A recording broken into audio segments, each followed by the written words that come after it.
श्री गणेशाय नमः। बोलिए श्री गुरुदेव भगवान की जय। बोलिए श्री उमापति महादेव की जय। श्रावण मास महात्म व्रत कथा 25वां अध्याय। श्री भगवान बोले, हे मुनि श्रेष्ठ, अब मैं आपको उत्तम पिठोरी व्रत का वर्णन करूंगा, जो सभी संपदाओं को प्रदान करने वाला है। यह व्रत श्रावण मास की अमावस्या को होता है। सभी वस्तु मात्र का जो अधिष्ठान है वह घर है, इसलिए इसे पीठ कहा गया है। और उसके पूजन में वस्तु मात्र के समूह को आर कहते हैं। इसलिए हे मुनीश्वर, इस व्रत का नाम पिठोर व्रत है। अब मैं उसकी विधि आपसे कहूँगा, आप सावधान होकर सुनिए। दीवार को ताम्रवर्ण, कृष्णवर्ण अथवा श्वेत वर्ण धातु से पोतना चाहिए। अगर ताम्रवर्ण से पोता गया हो तो पीले रंग से, कृष्णवर्ण से पोता गया हो तो श्वेत रंग से, और श्वेत वर्ण से पोता गया हो तो कृष्ण वर्ण से चित्र बनाना चाहिए, अथवा श्वेत पीत से, लाल से, काले या हरे वर्ण से चित्र बनाए। मध्य में माँ पार्वती सहित भगवान शिव जी की मूर्ति अथवा शिवलिंग को बनाकर विस्तीर्ण दीवार पर संसार की अनेकों वस्तुओं का चित्र बनाए। चतुर्शाला सहित रसोई घर, देव मंदिर, शयन घर, 7 खजाने, स्त्रियों का निवास घर जो महलों तथा अट्टालिकाओं से सुशोभित तथा शाल के वृक्षों से मंडित हो, चूने आदि से दृढ़ता से बंधे पाषाणों तथा ईंटों से सुशोभित हो, और जिसमें विचित्र दरवाजे, छत तथा क्रीड़ा स्थान हो, इन सभी को चित्रित करें। बकरियां, गायें, भैंस, घोड़े, ऊंट, हाथी, चलने वाला रथ, अनेकों प्रकार की सवारी गाड़ियाँ, स्त्रियाँ, बच्चे, वृद्ध, जवान, पुरुष, पालकी, झूला और अनेक प्रकार के मंच, इन सब का अंकन करें। सुवर्ण, चांदी, ताम्र, सीसा, लोटा, मिट्टी तथा पीतल के अन्य प्रकार के विभिन्न रंगों वाले पात्रों को वहाँ पर लिखें।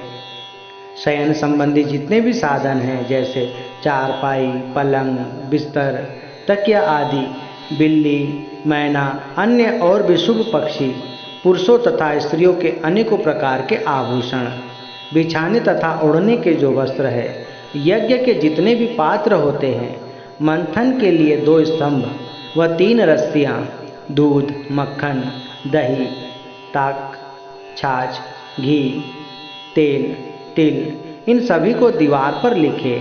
गेहूँ, चावल, अरहर, जौ, मक्का, वार्तानल एक प्रकार का अन्न होता है।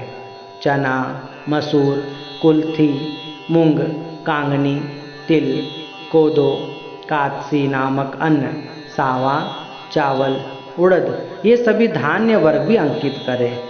सील, बट्टा, चूल्हा, झाड़ू, पुरुषों व स्त्रियों के सभी वस्त्र, बांस तथा तृण के बने हुए सूप आदि, ओखली, मूसल, गेहूं आदि पीसने तथा अरहर आदि दलने के लिए, 2 यंत्र, चाकी तथा दरेता, पंखा, चवर, छत्र, जूता, खड़ाऊं, दासी, दास, नौकर, पोष्य वर्ग, तृण आदि, पशुओं का आहार, धनुष, बाण, शतघ्नी एक प्रकार का अस्त्र होता है। खड़ग, भाला, बर्छी, ढाल, पाश, अंकुश, गदा, त्रिशूल, भिंदीपाल, तोमर, मुदगर, फरसा, पट्टिश, भुशुंडी, परिघ, चक्र यंत्र आदि, जल यंत्र, दवात, लेखनी, पुस्तक, सभी प्रकार के फल, छुरी, कैंची, अनेक प्रकार के पुष्प, बिल्वपत्र, तुलसी दल, मशाल दीपक तथा दीपक आदि उनके साधन, अनेक विध खाने योग्य शाक तथा पकवानों के जितने भी प्रकार हैं, उन सभी को वहाँ लिखना चाहिए। जो वस्तुएं यहाँ नहीं बताई गई हैं, उन सब को भी दीवार पर लिखना है, क्योंकि यहाँ पर सभी कुछ लिखना संभव नहीं है। क्योंकि एक एक पदार्थ के सैकड़ों तथा हजारों भेद होते हैं और मैं कितना कह सका हूँ।